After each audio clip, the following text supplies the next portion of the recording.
I think the main thing is that we want to make sure that any treatment that we give our patients is effective and helpful.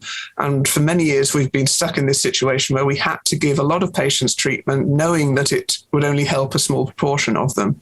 So when a test comes through that suggests that it might avoid that situation, obviously we have to prove that it's actually going to work in real life.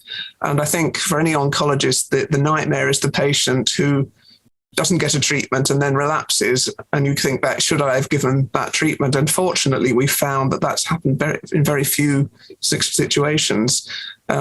Patients who get chemotherapy and it's unhelpful, we will probably never be able to avoid altogether, but it's just making sure we don't miss anybody.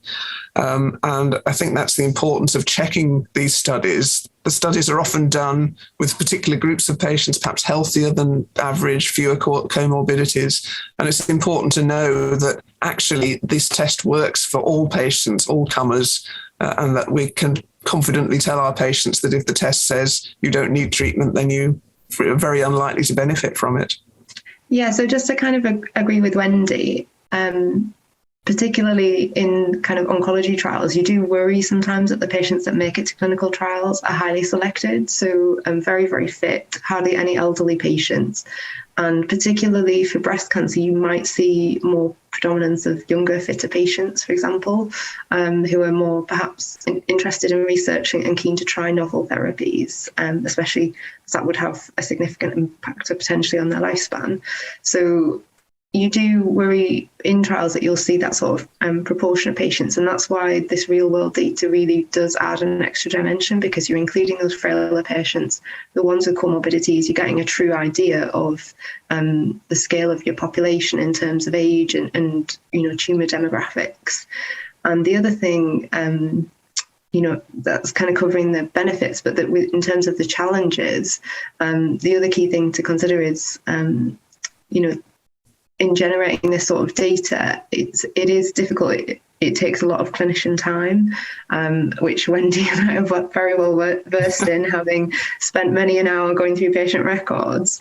But actually, you can focus and really target an area of interest in a specific question in a way that a clinical trial might not originally be set out to do. So I think there are challenges there, but there can also be benefits from those challenges too.